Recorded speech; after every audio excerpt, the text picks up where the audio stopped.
नीतीश कुमार की विपक्षी दलों को एक करने की जो मुहिम थी वो पूरी तरह से विफल हो गई, टाइम फिस हो गई। पहले केसीआर आए थे, बिहार से लौट कर जाने के बाद केसीआर ने नीतीश जी के प्रस्ताव को नकार दिया। नमस्कार, आप देख रहे हैं न्यूज फॉर नेशन और मैं हूं सांत्वना आपके साथ। बड़का झूठा पार्टी की तो फितरत यही है, एक बात को 100 बार कहना और एक झूठ को 100 बार दोहराना। ये कहना हमारा नहीं बल्कि जदयू के राष्ट्रीय अध्यक्ष और मुंगेर सांसद ललन सिंह का है।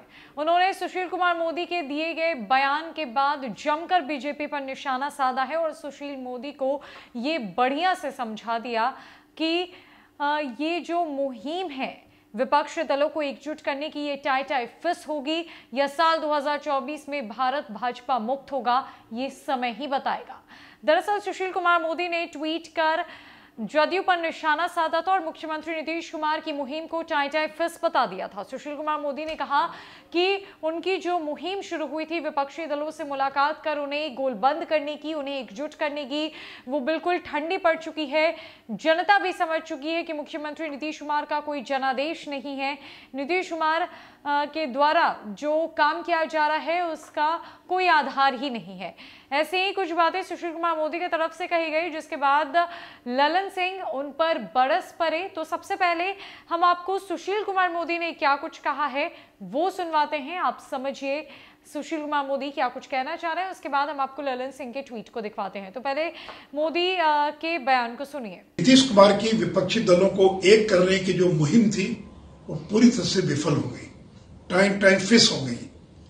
पहले केसीआर आए थे, बिहार से लौट कर जाने के बाद केसीआर ने नीतीश जी के प्रस्ताव को नकार दिया और अपनी पार्टी को राष्ट्रीय पार्टी में परिणत कर दिया। फिर एचडी कुमारस्वामी से इनकी बातचीत हुई थी।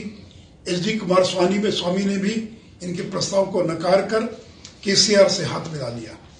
फिर नीतीश जी अरविंद केजरीवाल से मिलने गए थे और आज हालत यह है कि अरविंद केजरीवाल और कांग्रेस गुजरात और हिमाचल दोनों राज्यों में एक दूसरे के खिलाफ चुनाव लड़ रहे हैं। दोनों एक दूसरे को बीजेपी की बी टीम करार दे रहे हैं। तो नीतीश जी अब पूरी तरह से फेल कर गए और उसी का परिणाम है कि अब बिहार में कैंप कर रहे हैं। अब पिछले 1.5 महीने से दिल्ली झांकने तक नहीं गए, यहाँ तक कि गुजरात में चुनाव हो रहा, आप क्यों नहीं गए गुजरात? हिमाचल क्यों नहीं गए? गुजरात में एक ट्राइबल पार्टी से मिलजुल कर चुनाव लड़ने का जो प्रयास था वो भी इनका फेल कर गया। और वहीं दूसरी ओर नीतीश जी की लोकप्रियता लगातार बिहार में घटती जा रही है। बिहार के बाहर तो कोई पूछ और कोई पहचान नहीं है। और भी जो 2 उपचुनाव हुए, मोकामा और गोपालगंज, दोनों उपचुनाव में इनका जो वोट था वो ट्रांसफर हो गया बीजेपी की तरफ। तो यानी इनकी जो वोट ट्रांसफर करने की क्षमता थी वो भी समाप्त हो चुकी है। तो राष्ट्रीय जनता दल भी इनकी उपयोगिता को समझ चुका है, वो भी समझ चुका है कि अभी वोट ट्रांसफर करने की इनमें क्षमता नहीं रह गई है। और उसी का परिणाम है कि नीतीश कुमार पिछले 1.5 महीने से बिहार में ही टिके हुए हैं। अभी कहीं दूर तक कभी दिल्ली नहीं गए, यहाँ तक कि राहुल गांधी ने अपनी यात्रा में भी इनको निमंत्रण नहीं दिया। खड़गे साहब की ओर से भी कोई कॉल नहीं आया। तो नीतीश जी देखिए, नरेंद्र मोदी का मुकाबला नहीं कर पाएंगे, लोग आपको पहचान चुके हैं। इसलिए आगे आने वाले दिनों में भी विपक्ष की एकता की कोई मुहिम आपकी सफल नहीं होने वाली है। तो जैसा कि आपने सुशील मोदी के बातों को सुना, अब ललन सिंह के द्वारा इसी बयान पर जमकर पलटवार किया गया है और ललन सिंह ने ट्वीट कर लिखा है, सुशील जी, विपक्षी एकता की मुहिम टाई फिस होगी या 2024 में भाजपा मुक्त भारत का आगाज होगा, ये समय बताएगा। 36,752 वोट से 1794 पर आ गए, फिर भी जनाधार दिखता है। वाह भाई वाह, बड़का झूठा पार्टी की फितरत ही है, एक झूठ को 100 बार बोलना।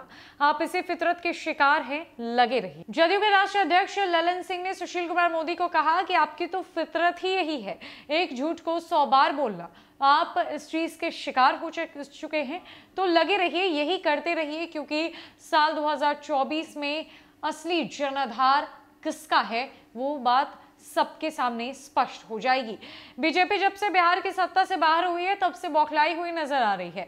लगातार महागठबंधन की सरकार पर हमलावर होती है तो कभी मुख्यमंत्री नीतीश कुमार को निशाना बनाती है।